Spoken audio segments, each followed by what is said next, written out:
stand before you to represent one of the most misunderstood and significant topics and pillars of our democracy, the reservation system of India. To simply call this a policy would be an understatement, but it has impacted lives of millions of people, including their jobs, livelihoods, and political power. However, in public discourse, when the topic is debated, it is often done with high emotions and low information, resulting in binary opinions, in which one of being the enemy of merit and another being the hero of social justice. However, today our aim is to introduce you to the topic so we can move beyond the binary opinions. Many believe the reservation system originated in 1950s. However, its roots go way beyond. The first instance being at 1902, where Chhatrapati Savaji Maharaj introduced 50% legally mandated reservation for non-Brahmins. And 1932, which was the pivotal Pune Act, it was a compromise between Dr. B.R. Ambedkar and Mahatma Gandhi, which resulted as a seat, which gave seats to separate electorates for depressed people at that time. Now my friend Ashutosh is going to introduce you to the post-independence era. Good morning, ma'am, and my friend has already spoken about pre-independence era. So I am going to start from post-independence era. After independence, Article 14 and Article 15 gave the system constitution validity for SCs and STs. However, the biggest social and political change came in Mandal era 1990. In 1979, the Mandal Commission established by the Morarji Desai to identify the OBCs and socially backward and economical classes.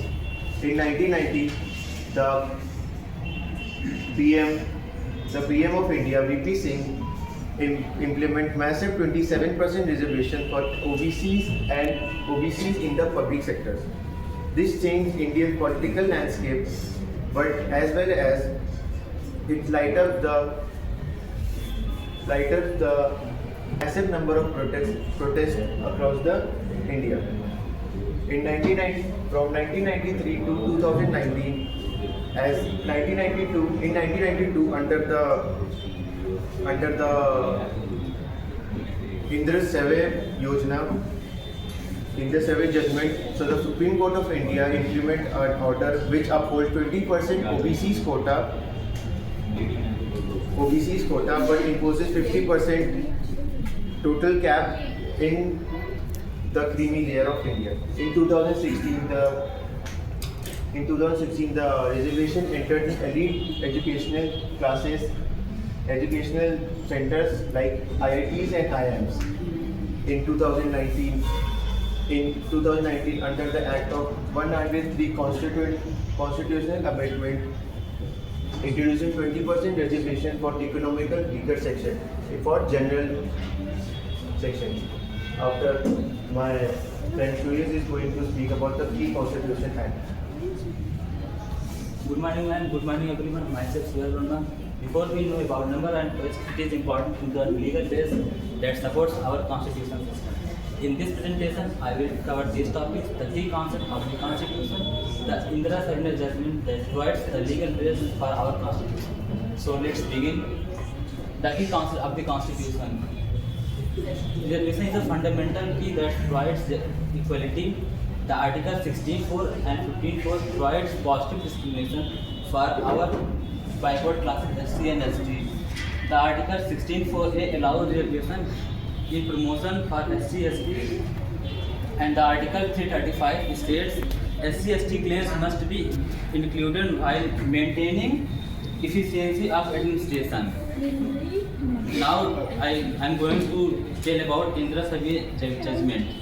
50% creamy layer. Reservation can't be excluded more than 50% except extraordinary condition. Creamy layer. So, creamy layer. Mass members of female member must be excluded. And last, backward classes. Reservation in promotion are initially struck down, but later it is introduced by amendments. Now I am going to call Alok for further.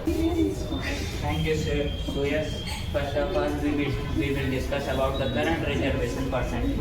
The central government, in which the central government are give the SC is 15%, scheduled tribes 7.5%, and other background OBC is 27%.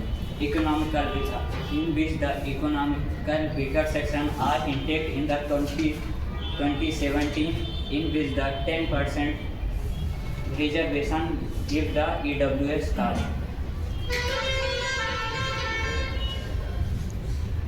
State exceed 15% tax on the basis of geological loopholes and the other conditions based on these geographical.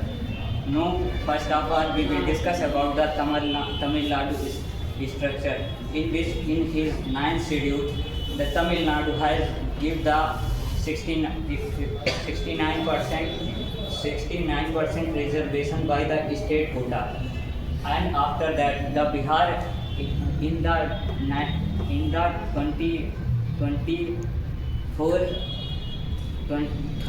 2004 it will give the 75%. It is a massive percentage of the caste reservation given by the any state government, in which the 50% are the illegal, which are scrutiny by the central government, are the fake identities which are based on his economical base.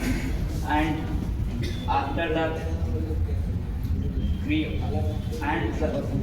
discuss about the creamy layer based on the EWS, OBC, other backward structure, in which other backward categories gives the person which have economical weak and which have income is 8 minimum are equal to the 8 lakh, in which and the children group, the parents which are in the A group government, and the government employees which are not for which are excluded for the OBC reservation quota. So, the end of structure, we will call the Om Pandey for the other information. Good morning, ladies and gentlemen, and respected teacher. As my subordinates have spoken about quota, reservation, and much more. Now I am going to speak on the development, critics, as well as conclusion. Mainly, developments lies on the inclusion, representation, and higher education. Through reservation, marginalized communities people have managed to represent themselves in the parliament as well as in the government institutions and government such as government hospitals or government schools. It has also increased the representation in high schools where marginalized communities have managed to reach higher education through reservation. They have also managed to grow from poverty. It also includes OBC, SC, ST as well as EWS. Next, there are many critics regarding the reservation. Mainly lies on the merit versus equality. Equality possessed where people are given opportunities, whereas merit says that higher marks and people who have worked more for their position should be given the opportunity. And this clashes goes from 1950s to till now. Second critique is about creamy layer, where the top 10 to 15% of the marginalized communities are mainly using the opportunity of reservation for their own benefits, where they are more financially capable as well as more powerful compared to the other 85% of the population in marginalized communities. Third is political representation. Mainly people see this as a positive thing, but we have seen this in election times where politics is used for caste is used for mainly politics and winning election. That portrays reservation and caste in a very negative perspective. After this, I would also like to say something about the judicial statements which courts has passed. This mainly lies in 2022.